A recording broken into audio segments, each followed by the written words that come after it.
तो प्यारे बच्चों, इस वीडियो में डिस्कस करेंगे सीबीएसई क्लास 12 इकोनॉमिक्स का जो आज एग्ज़ाम हुआ था, उसमें सेट 1, सेट 2 और सेट 3 तीनों के कंप्लीट सॉल्यूशन को। सभी एमसीक्यू क्वेश्चन बच्चों सेम हैं, ठीक है। बस आगे पीछे ये ध्यान रखना है। तो कोई सा भी एक सेट में आपको बता देता हूँ। सेट 1, 2, 3 तीनों कंप्लीट हो जाएंगे, ध्यान रखना। इसका कोड है 58/2/3, 58/2/1 और 58/2/2, तीनों सेम हो जाएंगे। तो यहीं से हम स्टार्ट कर रहे हैं, ठीक है। कोई सा भी एक देख लो, सेम है सब, ठीक है। ध्यान से देख लो, ठीक है, आराम से फटाफट कि आपने कितना राइट किया था, कितना रॉन्ग। तीनों सेट वाले बच्चे ध्यान रखेंगे, ठीक है। पहला क्वेश्चन है, मुद्रा के उस कार्य की पहचान करें जिसने लेन देन में आवश्यकता के दोहरे संयोग की समस्या को प्रभावी रूप से हल किया है। तो यहाँ पर आपका करेक्ट आंसर स्थगित भुगतान का मानक ये नहीं है, मूल्य का भंडार ये नहीं है, मूल्य का मापक ये नहीं है, विनिमय का माध्यम है, ठीक है। डी करेक्ट है फर्स्ट में, ठीक है। तो फर्स्ट क्वेश्चन में आपका डी करेक्ट है, ध्यान रखना, ठीक है। अगला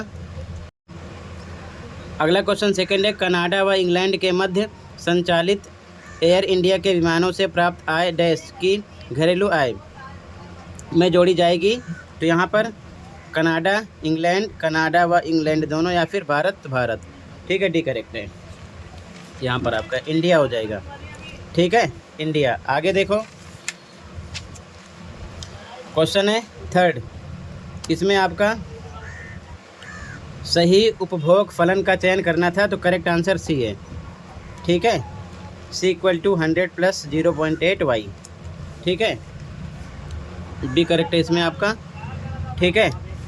थर्ड क्वेश्चन में अगला, दृष्टिबाधित के लिए इसमें करेक्ट आंसर आपका सी है, ठीक है, करेक्ट है। S = -100 + 0.4 y, ठीक है, सी करेक्ट है। अगला क्वेश्चन देखो, असर्शन रीजन वाला क्वेश्चन है। नम्य विनिमय दर प्रणाली के अंतर्गत भुगतान संतुलन में घाटा अधिशेष स्वतः ही संतुलित हो जाता है, बिल्कुल सही। कथन 2 कह रहा है कि नम्य विनिमय दर प्रणाली के अंतर्गत मुद्रा के अधिक अल्प मूल्यांकन की संभावना होती है। तो ये स्टेटमेंट आपका फॉल्स है, ठीक है। तो ये स्टेटमेंट रॉन्ग है, ठीक है, ऐसा नहीं है।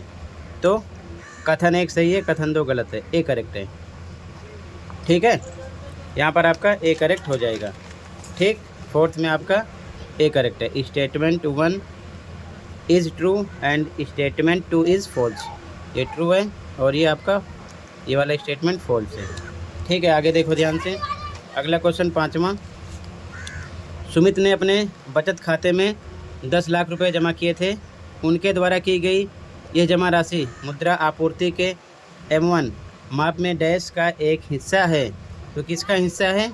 तो वाणिज्यिक बैंकों की मांग जमा, ठीक है। यहाँ पर आपका सी करेक्ट है, ठीक है। फिफ्थ में सी करेक्ट है, ठीक है। Demand deposits with commercial banks. अगला देखो, कथन कारण वाला क्वेश्चन है, ठीक है। कथन कह रहा है कि विनिमय दर में वृद्धि का तात्पर्य है कि विदेशी मुद्रा की कीमत घरेलू मुद्रा के रूप में बढ़ गई, बिल्कुल सही, ठीक है।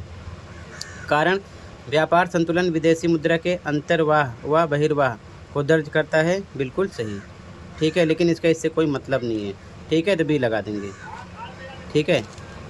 सही दोनों हैं, लेकिन ये इसका एक्सप्लेन नहीं कर रहा है, ठीक है।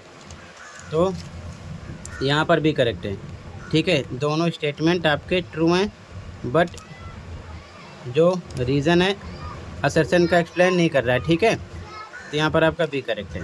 अगला देखो, पहचान करें निम्नलिखित में से कौन सा भारतीय रिजर्व बैंक RBI का सरकार के बैंक अभिकर्ता व सलाहकार के रूप में कार्य नहीं है। तो यहाँ पर आपका करेक्ट आंसर हो जाएगा डी, ठीक है। नियत अंतराल पर निरीक्षण करना, बाकी तीनों हैं, ठीक है, ये ध्यान रखना। तो जो नहीं है उसे बताना है, ठीक है। तो यहाँ पर आपका डी करेक्ट है, ओके, बाकी तीनों हैं। अगला देखो, फिल करना था, तो यहाँ पर आपका आ जाता पूंजीगत वस्तुएं, ठीक है। बी करेक्ट है। कैपिटल गुड्स, ठीक है। आगे क्वेश्चन 9, समग्र मांग एडी वक्र उपभोग वक्र के समांतर होता है, जो कि यह दर्शाता है कि दोनों में डैश है। क्या दर्शाएगा? समान ढाल, ठीक है। सी करेक्ट है यहाँ पर, सेम स्लोप, ठीक है। सी करेक्ट है 9 में। अगला देखो, अभिकथन कारण वाला क्वेश्चन है। कथन कह रहा है कि पुरानी कारों के डीलर द्वारा अर्जित दलाली को राष्ट्रीय आय के अनुमान में शामिल किया जाता है। बिल्कुल सही। कथन 2, स्व उपभोग उत्पादन का कल्पित मान राष्ट्रीय आय में सम्मिलित किया जाता है। बिल्कुल सही, ठीक है। दोनों कथन सही हैं, तो यहाँ पर आपका सी है, ठीक है। कथन 1 व 2 दोनों सही हैं, ठीक है। Both statements 1 and 2 are true, ठीक है। आगे देखो, एमसीक्यू क्वेश्चन पे आ जाओ सीधा, ठीक है। सीधा सभी एमसीक्यू क्वेश्चन देख लो। आगे पीछे क्वेश्चन है, तीनों सेट वाले ध्यान रखेंगे, ठीक है। क्वेश्चन पेपर ओपन कर लेना, ओपन करने के बाद में आराम से देख कर स्कोर चेक कर लो, ठीक है।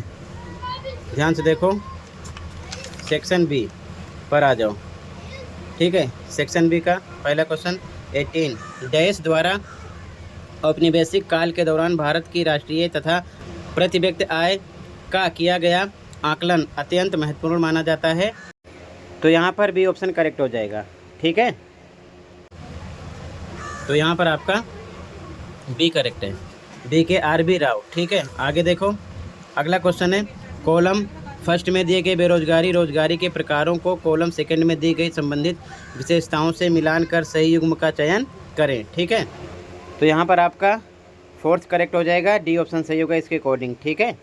सरकार द्वारा प्रत्यक्ष रोजगार भारतीय ऑयल निगम, ठीक है। तो आपका यहाँ पर फोर्थ सही है, इसके अकॉर्डिंग डी ऑप्शन सिलेक्ट करना है, ठीक है। ये आपका सही युग्म है, ठीक है। बाकी ये युग्म सही नहीं है, ठीक है। तो क्वेश्चन नंबर 19 में आपका हो जाएगा यहाँ पर आपका डी करेक्ट है, ठीक है। फोर्थ वाला सही है, ठीक है। आगे देखो, अगला क्वेश्चन, ग्रामीण अर्थव्यवस्था में वृद्धि मुख्यतः डैश के प्रवाह पर निर्भर करती है ताकि कृषि व गैर कृषि क्षेत्रों में अधिक उत्पादकता प्राप्त की जा सके।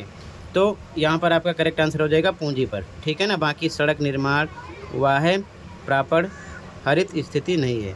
ए करेक्ट है यहाँ पर आपका, ठीक है। 20 में ए करेक्ट है, कैपिटल, ठीक है।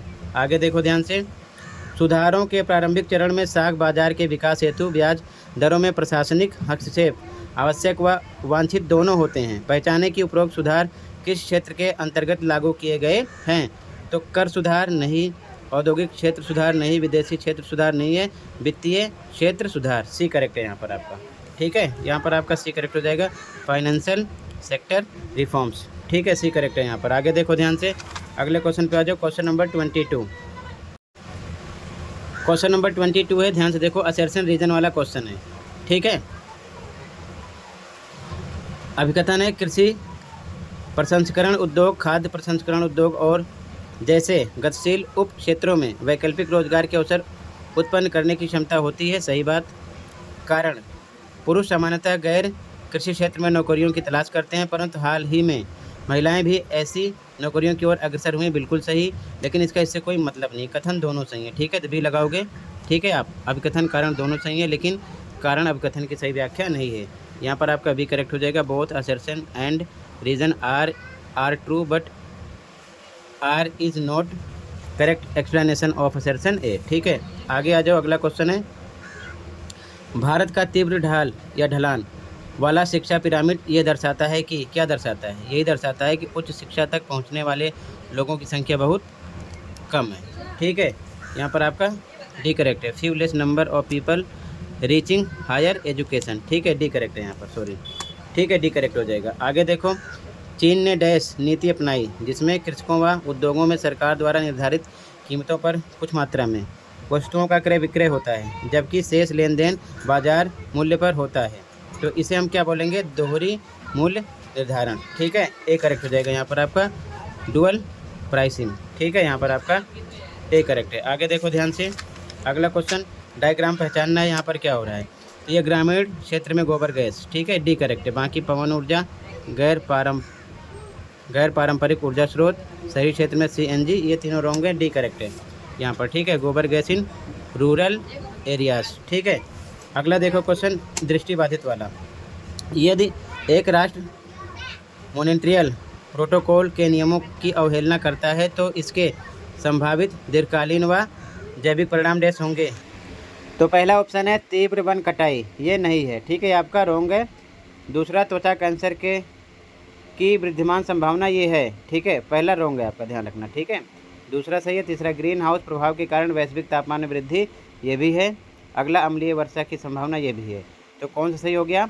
सेकेंड, थर्ड और फोर्थ, इसके अकॉर्डिंग बी ऑप्शन। तो यहाँ पर आपका सेकेंड, थर्ड, फोर्थ करेक्ट है, बी लगा दोगे, ठीक है, इस प्रकार से यहाँ पर आपका, ठीक है, second, third, fourth option correct हो रहा है, बी लगाओगे, सेकेंड, थर्ड एंड फोर्थ, ठीक है। असर्शन रीजन वाला क्वेश्चन है।